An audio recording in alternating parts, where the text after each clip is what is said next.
Estamos então no 23º domingo depois de Pentecostes.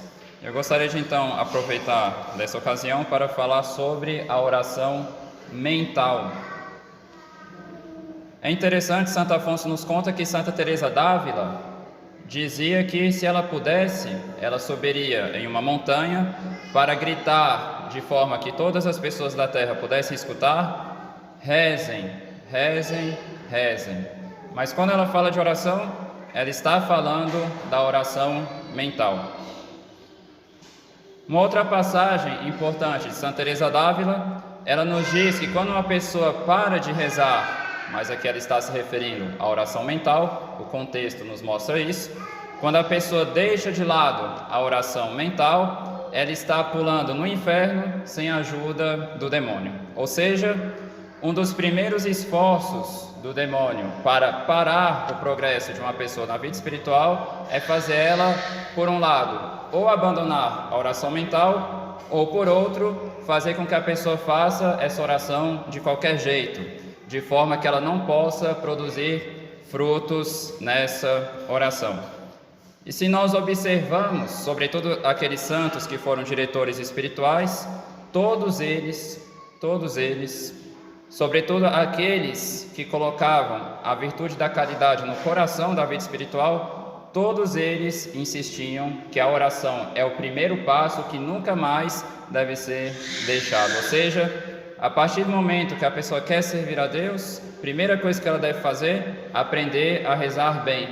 Mas esse passo que foi dado nunca mais pode ser deixado de lado.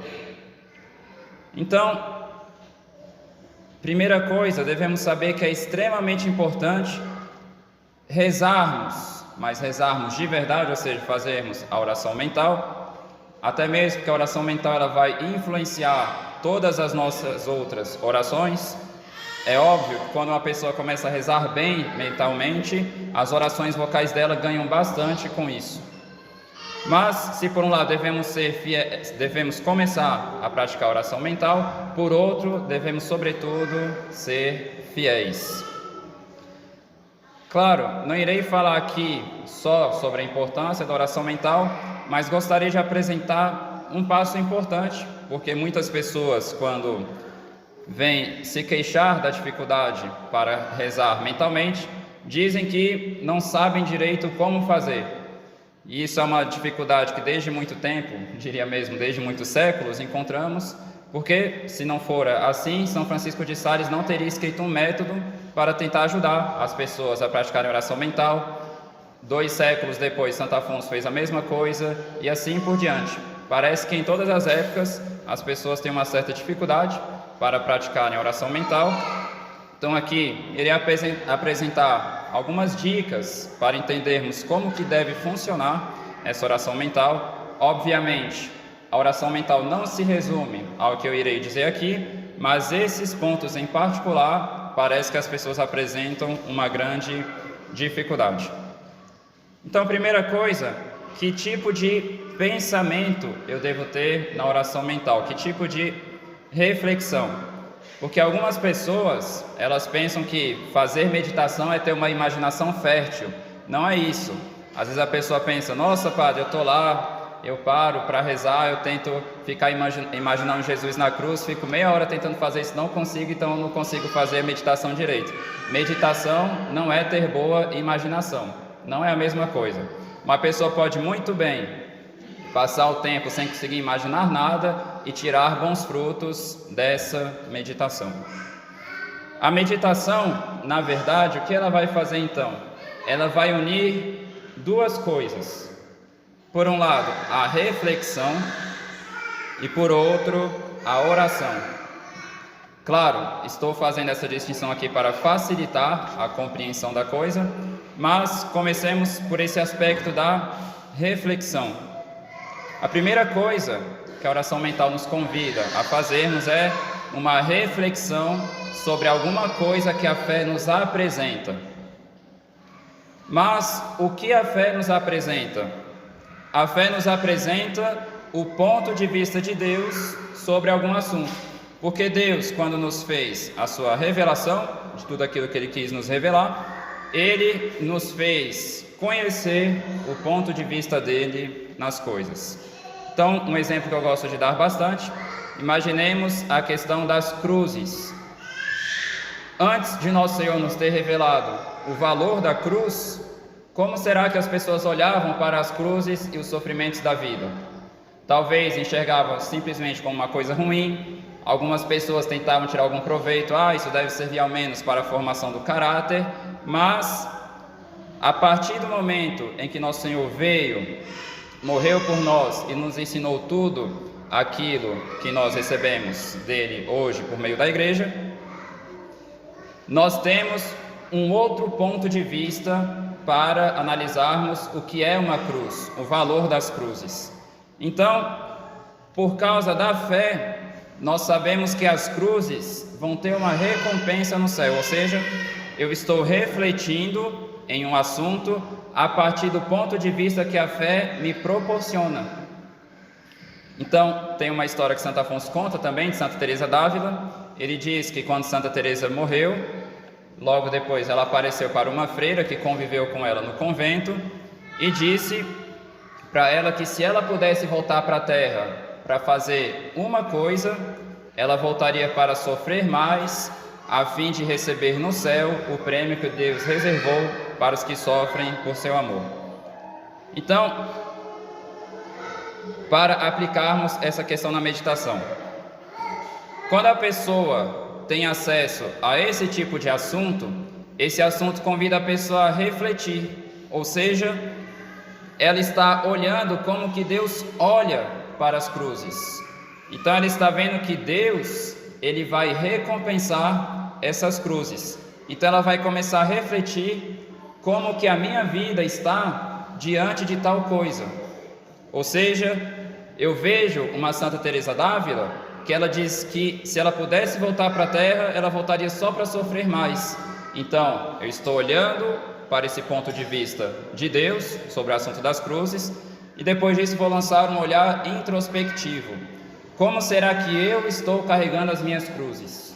Será que eu estou abraçando elas como eu deveria? Então a pessoa vai começar a analisar várias situações concretas na vida dela. Talvez eu não esteja suportando bem tal pessoa que tem tirado muito minha paciência.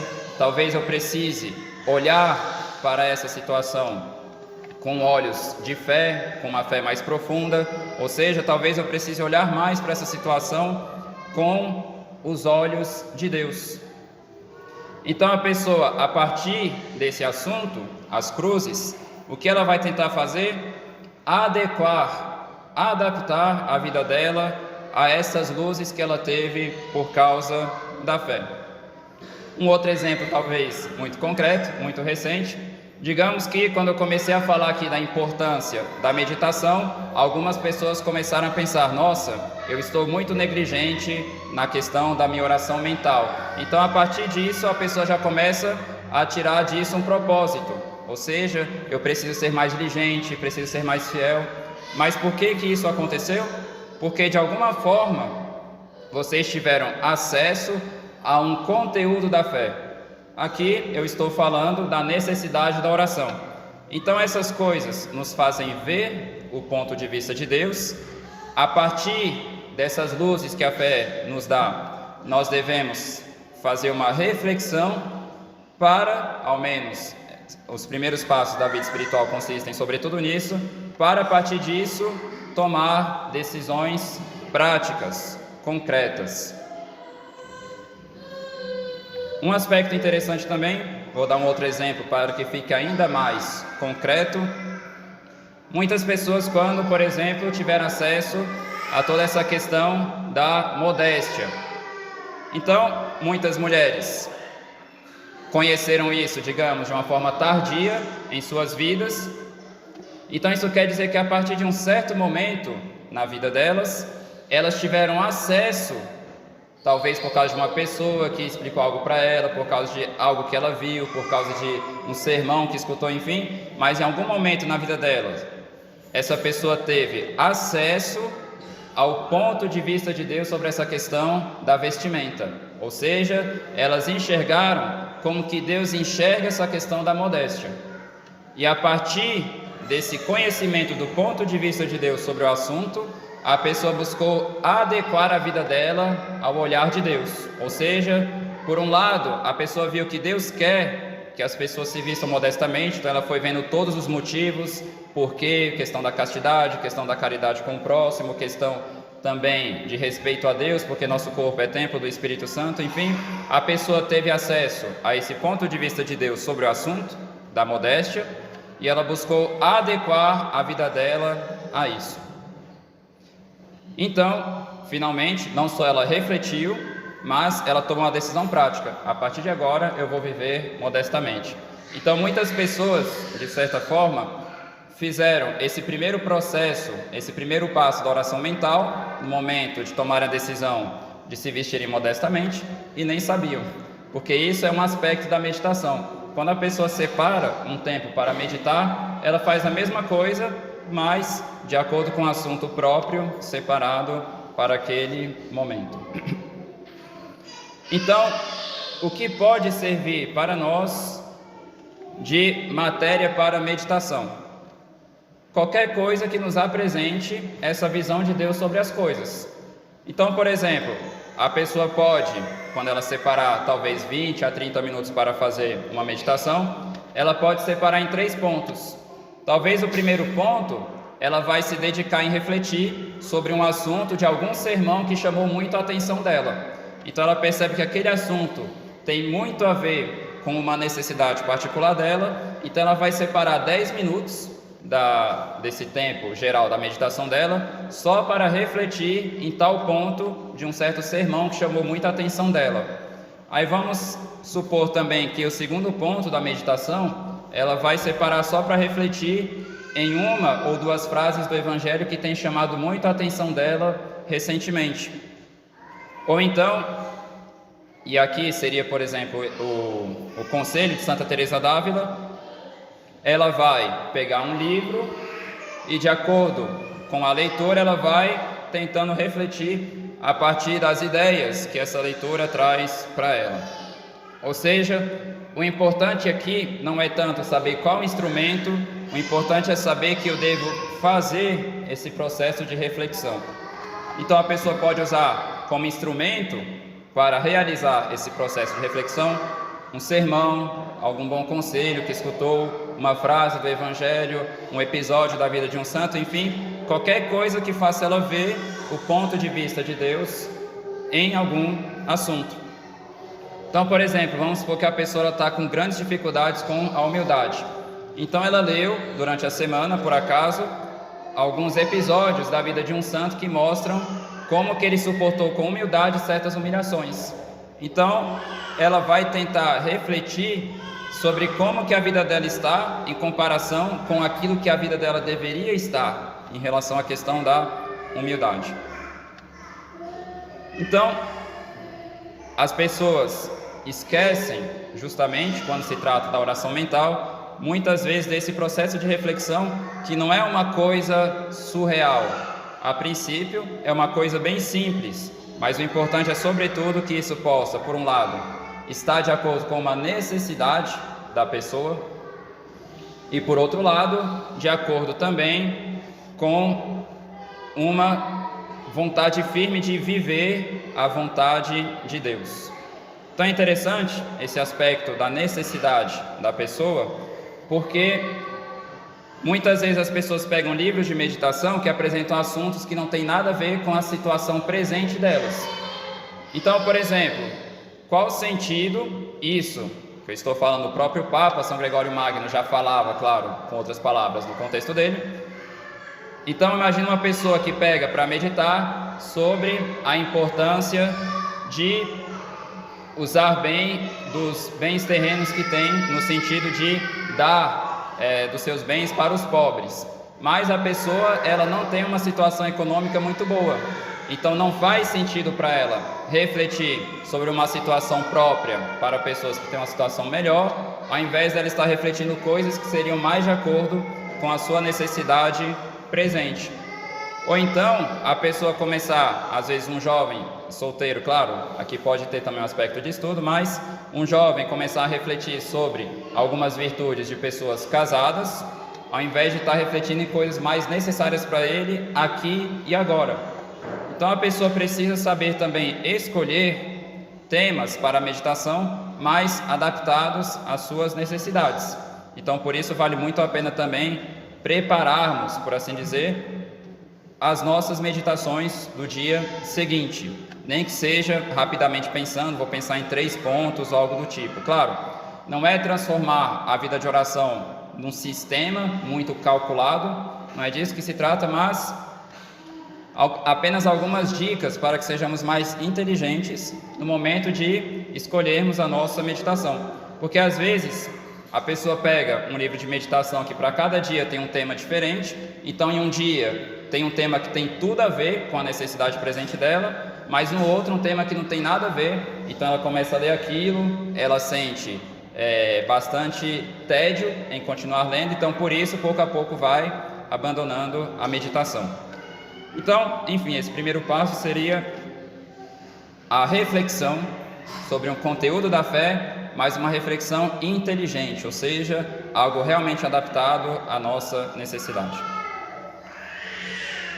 Um segundo aspecto da meditação são os desejos que as reflexões fazem surgir em nós. A princípio, a reflexão deve produzir um desejo, ou seja, o desejo de vivermos aquilo que aquela reflexão está nos convidando a vivermos.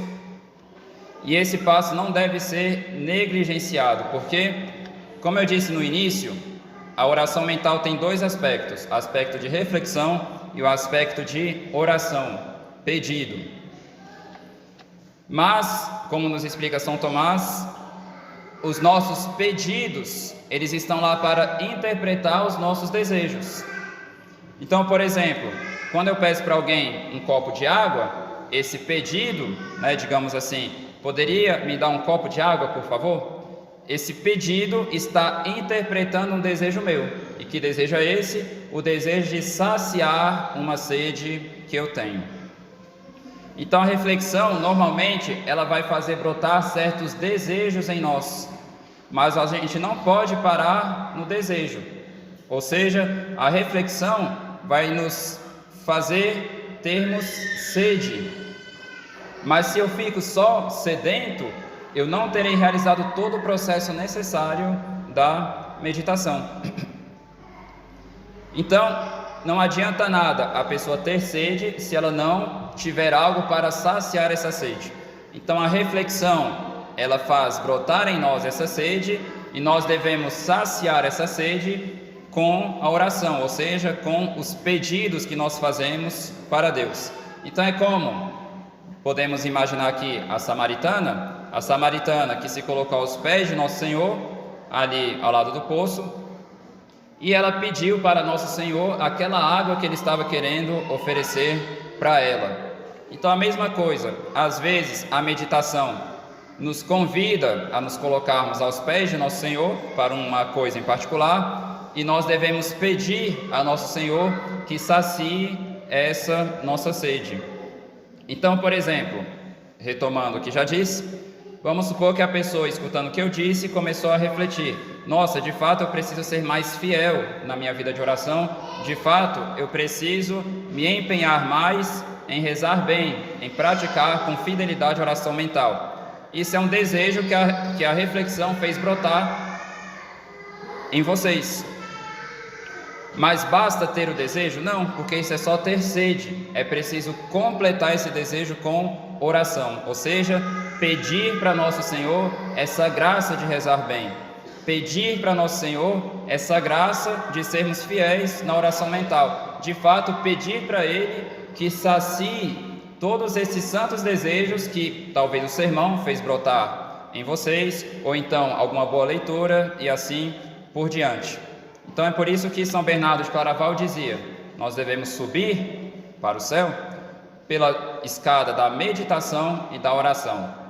A meditação nos faz ver o que nos falta, ou seja, por meio da reflexão a gente vê que algo está nos faltando, talvez a humildade, talvez o amor às cruzes, talvez a fidelidade à oração, mas a oração faz com que nada nos falte. Então, uma faz brotar a sede, a outra mata essa sede. E isso não é mais do que resumir aquilo que nosso Senhor disse: todo aquele que pede, recebe.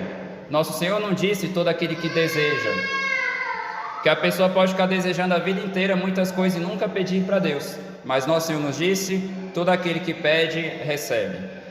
Obviamente, os pedidos têm uma ligação íntima com os desejos, porque a gente pede algo que a gente deseja, mas é preciso não deixar de lado esse passo do pedido.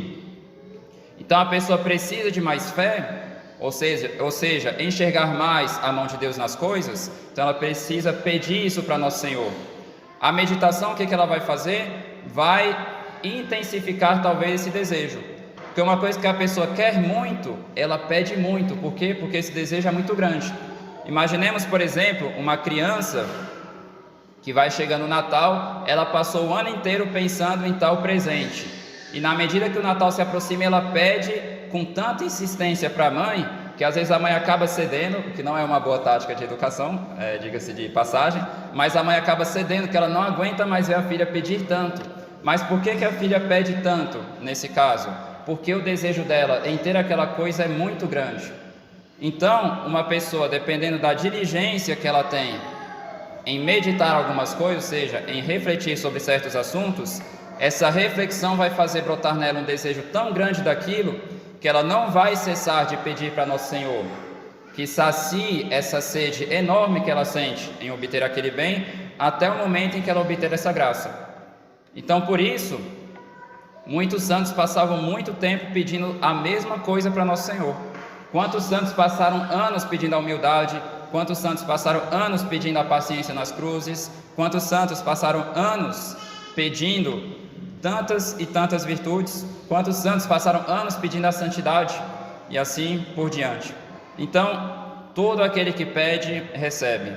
E comenta Santa Teresa d'Ávila, ou seja, aquele que não pede, não recebe. Então, precisamos sair da tibieza, peçamos essa graça para nosso Senhor. Precisamos de mais caridade, peçamos essa graça para nosso Senhor. Precisamos de uma vontade mais enérgica, peçamos essa graça para nosso Senhor. Precisamos vencer o respeito humano, peçamos essa graça para nosso Senhor, e assim por diante. Então, o que falta para muitas pessoas é justamente pedir. E por que pedem pouco? Muitas vezes porque desejam pouco. E por que desejam pouco? Porque fazem poucas reflexões. Então, gostaria de encerrar esse sermão com uma curiosa história na vida de São Tomás de Aquino, em que uma prima dele, se eu não me engano, uma prima ou uma irmã, certa vez veio conversar com ele e perguntou: Tomás, o que eu preciso fazer para ser santa? São Tomás de Aquino respondeu: querer. Ela não gostou dessa resposta porque já em vida ele tinha essa fama de ser a pessoa mais inteligente do mundo. E ela queria uma resposta mais elaborada, talvez um sermão parecido com o meu aqui. E ela perguntou de novo: não, mas me explica melhor, o que eu preciso fazer para ser santa? Querer. Então, gostaria de dizer a mesma coisa, que o que a gente precisa fazer para rezar? Querer. Porque às vezes as pessoas falam: mas eu quero rezar, quero começar a fazer oração mental, mas não tem aquele querer de verdade, aquele querer meio mole. Então falta um querer mais enérgico, como diz Santa Teresa d'Ávila, aquela determinação bem determinada para fazer a vontade de Deus. Então falta esse querer mesmo, separar um tempo para rezar, se dedicar àquilo. Se a pessoa não está conseguindo fazer meditação direito, pergunta para um padre como que ela pode fazer, pede conselho de livro, pede, enfim, se a pessoa quer, ela corre atrás. Então, na prática, o que falta para muitos de nós, falta querer. No final das contas, rezar é conversar com Deus e, assim, para concluirmos, o que falta é querer estarmos mais com o nosso Senhor Jesus Cristo e menos com as outras coisas. Em nome do Pai, do Filho e do Espírito Santo.